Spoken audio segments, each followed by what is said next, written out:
It's 7:52 Tuesday morning on BBC Radio Solent. Pat Sissons here. Now, plans to move accident and emergency from Poole to Bournemouth Hospital have been given the go-ahead by the Secretary of State for Health. The Department of Health announced yesterday that the proposed changes have been approved by the RIP, the Independent Review Panel. This means that Poole Hospital will become the major planned care hospital for East Dorset and Royal Bournemouth the centre for emergency care. But for campaigners opposed to the changes, it's a bitter blow. These plans have been challenged for more than 3 years. They say, though, it's not necessarily the end of the road in fighting for better provision for Poole. Debbie Monkhouse is one of them from the Defend Dorset NHS campaign group. Good morning to you, Debbie. Good morning to you, Pat. And you must be disappointed by what you've heard from the Secretary of State. Absolutely. I mean, to be honest, once the Conservatives won the election nationally, we knew this was going to happen. The Court of Appeal, we went to the Court of Appeal in July, they accepted that the plans could lead up to 400 extra ambulance deaths each year, and that doesn't cover the full risk, because most maternity and child emergencies don't get to hospital by ambulance. There's no clinical evidence base for the plans.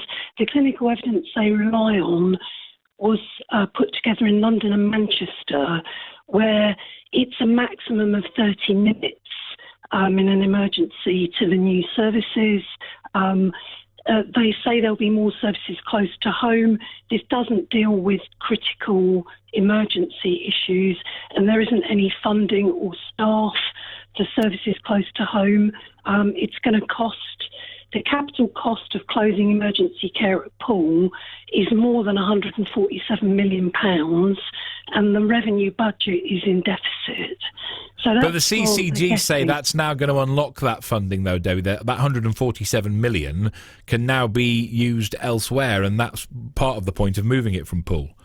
No. That 147 million is part of the cost of closing the services at Poole and upgrading the services at Bournemouth. But that cost, that's a grant from central government. It's not a grant, actually. It's a kind of loan that has to be, well, it's a loan in perpetuity that the revenue account will have to pay for every year. But that's still back on the balance sheet then, isn't it? So they can spend that elsewhere. No, it can't be spent elsewhere. It will be spent on the costs of the changes to the buildings at Poole and Bournemouth. I've got a statement here from Tim Goodson, who's the Chief Officer of NHS Dorset, the CCG Clinical Commissioning Group, saying, "We're very pleased that we're now able to move forward in the process of securing a significant investment of £147 million into local healthcare and proceed with changes that will make a real difference to local people." So he's talking, whether that's in actual healthcare itself or the buildings and the upkeep, I don't know exactly what he's got planned for it, but he's talking about that being there to spend now. The CCG said themselves that the costs of closing Poole A&E and upgrading Bournemouth A&E would be around this figure, 147 million. The government gave them 100 million in July 2017 to do that. They've since said they've got more funding and they could cover the costs of that. However, the costs of doing that, the CCG told the court in March, have risen to 170 million. So they haven't actually got enough money just for the changes to the hospitals that would be required to move the services. You've argued Debbie, you've argued very strongly about the longer journey times, and you mentioned there the fact that research wasn't done on the South Coast. You mentioned it was done in Manchester, but twice the High Court have reviewed this now. There have been 2 judicial reviews about longer journey times to A&E in Bournemouth rather than Poole. The Independent Review Panel has also found for the CCG. Does that not satisfy you at all that the risk is minimised between Bournemouth and Poole? The journey's not that much different? No. I mean, basically, when you're critically ill, minutes can make a difference between life and death.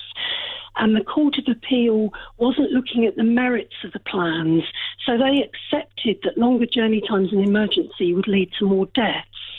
The Ambulance Trust report showed this could be up to 400 ambulance patients a year, and they accepted that in the worst scenario that could be the case. But they weren't looking at the merits of the plans.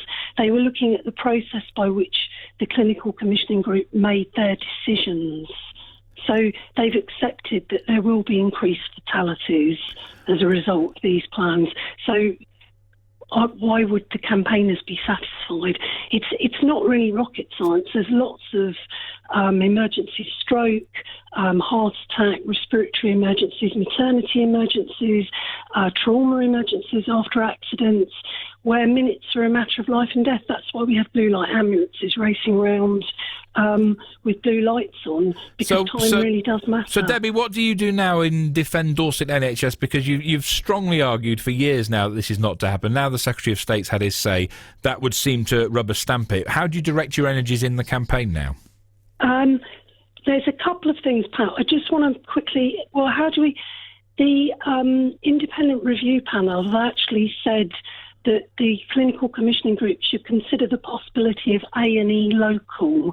And what A&E local is, it's something that's been offered in Telford. This is this A&E light scheme they're talking about for Poole that you're talking about. Yeah.